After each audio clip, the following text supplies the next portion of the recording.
Hello दोस्तों, मैं गोविंद कुमार आज आपके लिए 9 अगस्त 2023 का करंट अफेयर लेके आया हूँ। तो दोस्तों आज हम बात करेंगे कि 9 अगस्त में आपके लिए कौन कौन सी चीज़ें हैं वो इम्पोर्टेंट रहने वाली है। ठीक है दोस्तों, तो इसमें हम पहले हमारा जो फर्स्ट क्वेश्चन है उसकी बात करते हैं। और फर्स्ट क्वेश्चन ये है कि 9 अगस्त किस रूप में मनाया जाता है। तो ठीक है दोस्तों, तो 9 अगस्त वो किस रूप में मनाया जाता है, इसके लिए हमारा जो फर्स्ट पॉइंट है वो ये है कि नागासाकी दिवस के रूप में मनाया जाता है। अब आपको ये जानना पड़ेगा कि नागासाकी क्या है, तो उसके बारे में हम डिस्कस कर लेते हैं।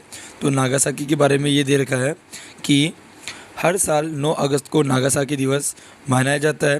द्वितीय विश्व युद्ध के दौरान साल 1945 में अमेरिका के बम वर्षक विमान ने 6 अगस्त को जापान के हिरोशिमा शहर पर लिटिल बॉय नाम के परमाणु बम से हमला किया था। ठीक है दोस्तों, और इस हमले के 3 दिन बाद यानी 9 अगस्त को, ठीक है, तो 9 अगस्त को अमेरिका ने जापान के दूसरा शहर जो नागासाकी है पर फेट मेन परमाणु बम गिराया था। ठीक है दोस्तों, तो आपको ये याद रखना है कि जो अमेरिका है उसने 9 अगस्त को जो जापान का जो नागासाकी जगह है, ठीक है, शहर है, वहाँ पे उन्होंने परमाणु बम गिराया था। और कौन सा परमाणु बम गिराया था, वो था फेट मेन परमाणु बम। ठीक है दोस्तों, तो ये भी याद रखना कौन सा परमाणु बम था। ठीक है, इसके बाद में 9 अगस्त को हम एक दूसरा पॉइंट हो रहा है उसके बारे में और डिस्कस कर लेते हैं। तो दूसरा पॉइंट ये है कि 9 अगस्त को है वो अगस्त क्रांति दिवस के भी मनाया जाता है। ठीक है दोस्तों, इसमें मैंने पिछले वीडियो में आपको बताया था कि भारत छोड़ो आंदोलन के बारे में थोड़ा डिस्कस किया था। तो ये अगस्त क्रांति दिवस है वो उससे रिलेटेड ही है। ठीक है दोस्तों, तो देखो यहाँ पे बता के रखा है कि 8 अगस्त 1942 भारत छोड़ो आंदोलन क्वाइट इंडिया मूवमेंट चलाने का फैसला किया गया था। ठीक है, जो मैंने आपको लास्ट वीडियो में बताया था। इसकी ज़मीनी स्तर पर शुरुआत इसके अगले दिन यानी 9 अगस्त को हुई थी। तो आपको ये याद रखना है कि जो भारत छोड़ो आंदोलन है उसकी जो ज़मीनी स्तर की शुरुआत थी वो अगले दिन यानी 9 अगस्त को शुरू की गई थी, जिसे अगस्त क्रांति दिवस यानी अगस्त क्रांति दिवस के रूप में मनाया जाता है। ठीक है दोस्तों, इसके बाद में जो नेक्स्ट हमारा इम्पोर्टेंट डे है उसके बारे में वो डिस्कस कर लेते हैं। और वो हमारा ये है कि विश्व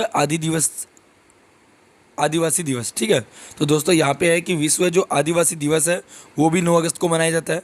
तो उसके बारे में क्या है कि विश्व आदिवासी दिवस आदिवासी लोगों के सम्मान में मनाया जाता है। तो पहले तो ये याद रखना कि जो विश्व आदिवासी दिवस है वो आदिवासी लोगों के सम्मान में मनाया जाता है। ठीक है, जो सन 1993 में संयुक्त राष्ट्र यानी यूनाइटेड नेशन है उन्होंने 9 अगस्त को विश्व आदिवासी दिवस यानी ट्राइबल डे घोषित किया था। ठीक है दोस्तों, और आदिवासी भारतीय उप महाद्वीप यानी इंडियन सब कॉन्टिनेंट में रहने वाले विभिन्न जनजातियों को संदर्भित करता है। ठीक है दोस्तों, अब इसके बाद में एक डे और उसके बारे में बात कर लेते हैं कि और कौन सा दिवस मनाया जाता है।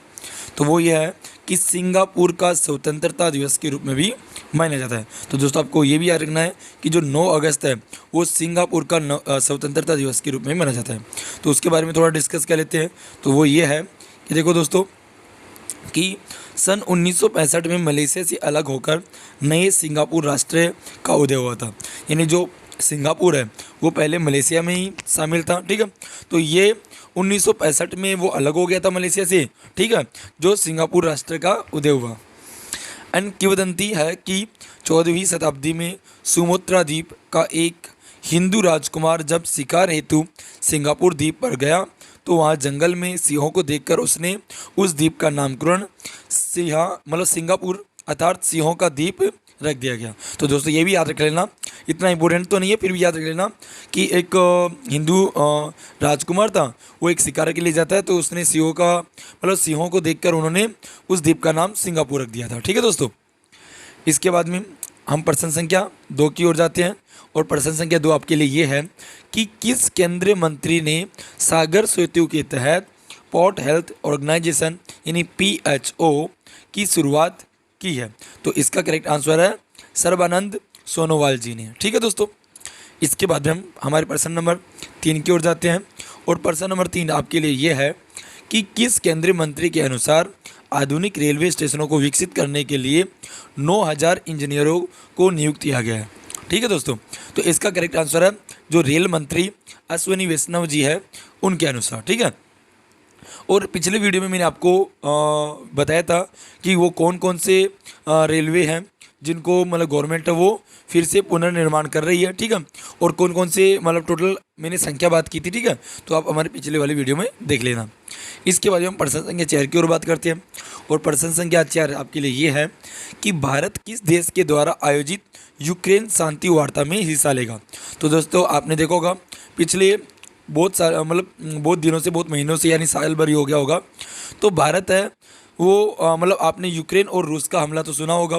तो यूक्रेन और रूस लगातार ही मतलब हमला किए जा रहे हैं, तो उसमें भारत है वो किस देश के साथ यानी किस देश के द्वारा आयोजित यूक्रेन शांति वार्ता में हिस्सा लेगा।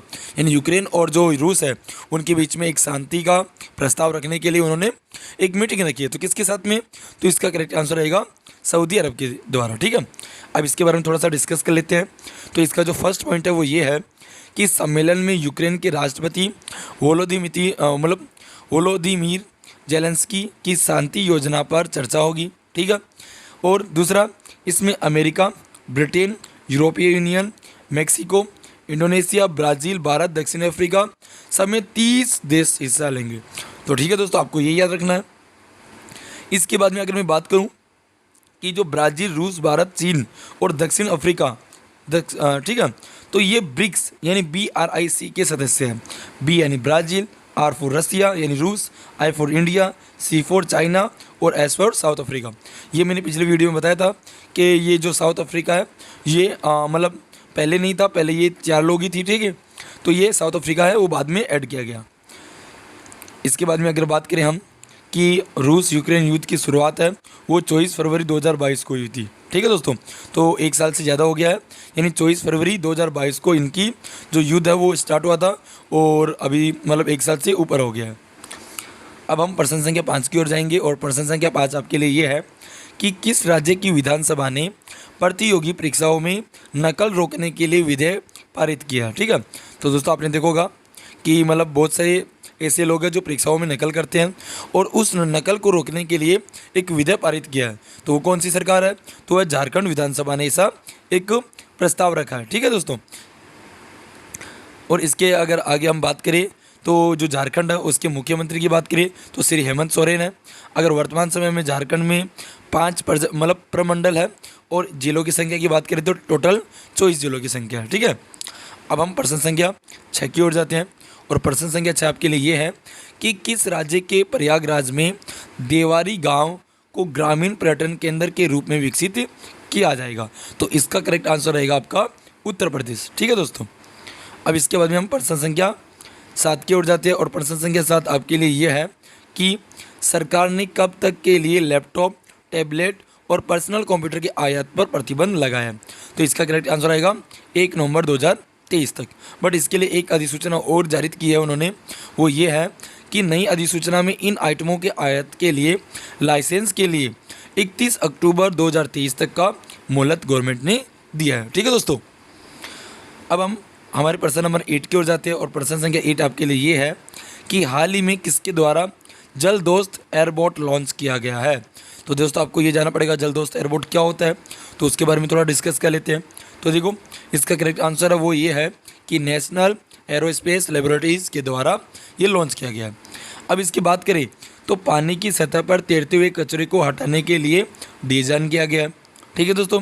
इसके नेक्स्ट पॉइंट की बात करें तो नेक्स्ट पॉइंट ये है कि NAL ने इस एयरपोर्ट के 2 संस्करण विकसित किए हैं, ठीक है, जल दोस्त मार्क 1 और एक उन्नत संस्करण जल दोस्त मार्क 2, ठीक है दोस्तों। जल दोस्त मार्क 2 संस्करण का उपयोग बेंगलुरु में झीलों को साफ करने के लिए किया जाएगा, ठीक है। इसके बाद में हम प्रश्न संख्या 9 की ओर जाते हैं, और प्रश्न संख्या 9 है वो आपके लिए ये है कि भारत ने किस देश को विशिष्ट डिजिटल पहचान परियोजना के लिए 45 करोड़ रुपए की आर्थिक सहायता दी है। तो उसका करेक्ट आंसर है श्रीलंका, ठीक है दोस्तों। और अगर श्रीलंका की बात करें तो श्रीलंका के बारे में थोड़ा और डिस्कस कर लेते हैं। श्रीलंका के जो प्रधानमंत्री है वो है दिनेश गुणवर्धने। राष्ट्रपति की बात करें तो यहाँ के राष्ट्रपति है वो है गोतबाया राजपक्षे, ठीक है दोस्तों। अब हम हमारे प्रश्न नंबर 10 की ओर जाते हैं, और प्रश्न संख्या 10 आपके लिए ये है कि किस राज्य की कैबिनेट ने राज्य में 19 नए जिलों और 3 नए संभागों की गठन की मंजूरी दी है। ठीक है, मंजूरी दी है। तो उत्तर है आपका राजस्थान कैबिनेट ने। ठीक है, अब राजस्थान के बारे में थोड़ा डिस्कस कर लेते हैं। तो वो ये है कि राजस्थान के अगर मुख्यमंत्री की बात करें तो हाल ही में अशोक गहलोत मुख्यमंत्री है। जिलों की संख्या बात करें तो जिलों की संख्या 50 हो गई है। पहले जिलों की संख्या वो 33 थी, बट गहलोत साहब ने बढ़ा के इनको मतलब 50 तक कर दिया है। ठीक है दोस्तों, अब अगर बात करें तो हाल ही में एक योजना लागू की गई है और वो योजना ये है कि राजस्थान फ्री मोबाइल योजना के तहत स्मार्टफोन वितरण। ठीक है दोस्तों, के आधार पर सबको मतलब एक स्मार्टफोन दिया जाएगा। ठीक है दोस्तों, तो ये 10 अगस्त 2023 से शुरू हो जाएगा। ठीक है, अगर बात करें प्रश्न संख्या 11 की, और प्रश्न संख्या 11 आपके लिए ये है कि शोधकर्ताओं ने किस देश में हिमालय गीद के कैप्टिव प्रजनन का पहला मामला दर्ज किया है। तो उसका करेक्ट आंसर आपके लिए ये होगा कि अपने प्यारे देश भारत में। ठीक है दोस्तों, तो हमारा जो प्यारा देश भारत है उसमें ये देखा गया। तो इसके बारे में थोड़ा डिस्कस कर लेते हैं। तो ये है कि शोधकर्ताओं ने असम राज्य चिड़ियाघर गुवाहाटी में भारत में हिमालय गीद के कैप्टिव ब्रीडिंग का पहला उदाहरण दर्ज किया है। यह संरक्षण प्रजनन फ्रांस के बाद दुनिया में दूसरा ऐसा उदाहरण है जहां इस प्रजाति की कैप्टिव ब्रीडिंग में रखा गया है। ठीक है दोस्तों, अब हम प्रश्न संख्या 12 की ओर जाते हैं। तो प्रश्न संख्या 12 आपके लिए ये है कि किस देश के प्रधानमंत्री ने नेशनल असेंबली को भंग करने की घोषणा की है।